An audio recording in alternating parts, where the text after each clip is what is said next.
Petrol బంకుల వద్ద వాహనదారుల రద్దీ, తెలుగు రాష్ట్రాల్లో పెరుగుతున్న ఇంధన సమస్య.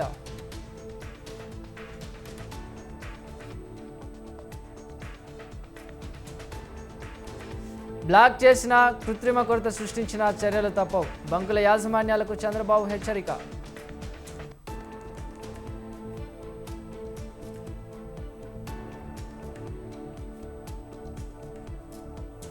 తెలంగాణ భవన్లో గ్రాండ్గా ఆవిర్భావ వేడుకలు, గులాబీ జెండా ఎగరేసిన కేటీఆర్.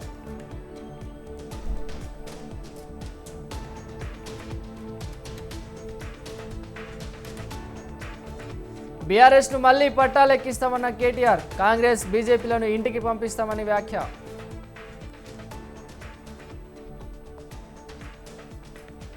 సంక్షేమం అడుగంటింది, అభివృద్ధి నిలిచిపోయింది, కాంగ్రెస్ సర్కార్పై హరీష్ రావు ధ్వజం.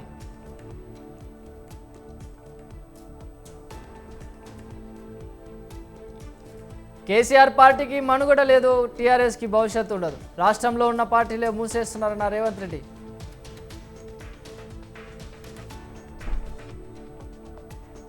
ఎమ్మెల్సీలుగా కోదండరాం, అజారుద్దీన్ ప్రమాణం, కార్యక్రమానికి హాజరైన సీఎం రేవంత్ రెడ్డి, మంత్రులు.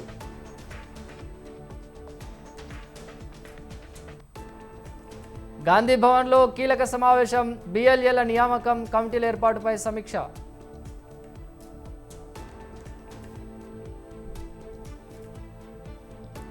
ఓర్వకల్లు స్టీల్ ప్లాంట్ రోడ్డులో పేలుడు, కార్మికుడి మృతి, మరొకరికి గాయాలు.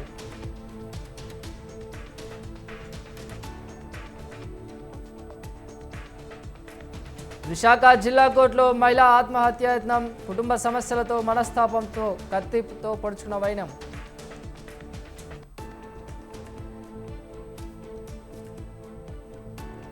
ఉత్తరాంధ్రకు ఉపరాష్ట్రపతి రాధాకృష్ణన్ ఘన స్వాగతం పలికిన governor, speaker.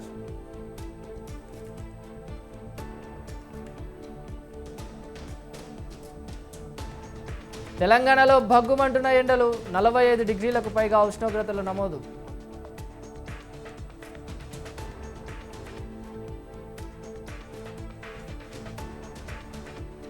Anantapuram honey trap కేసులో కీలక మలుపు, 9 మంది పోలీసులపై అధికారుల చర్యలు.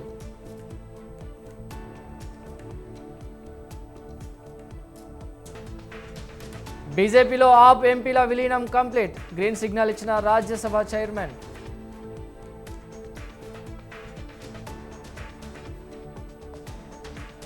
పరస్పర అంగీకారంతో బంధం వీగిపోతే లైంగిక దాడ, సహజీవనం బంధాలపై సుప్రీంకోర్టు కీలక వ్యాఖ్యలు.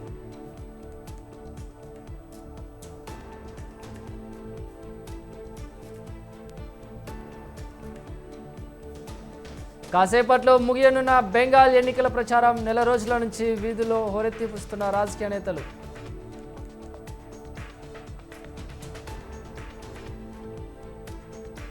వెస్ట్ బెంగాల్లో బీజేపీదే అధికారం, చివరి ఎన్నికల ప్రచారంలో మోదీ ధీమా.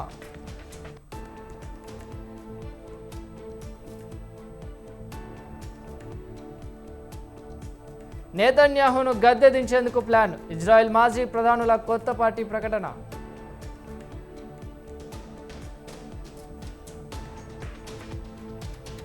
మాపై దాడులు చేస్తే 3 రెట్లు బదిలిస్తాం, అమెరికా హెచ్చరికలపై ఇరాన్ రియాక్షన్.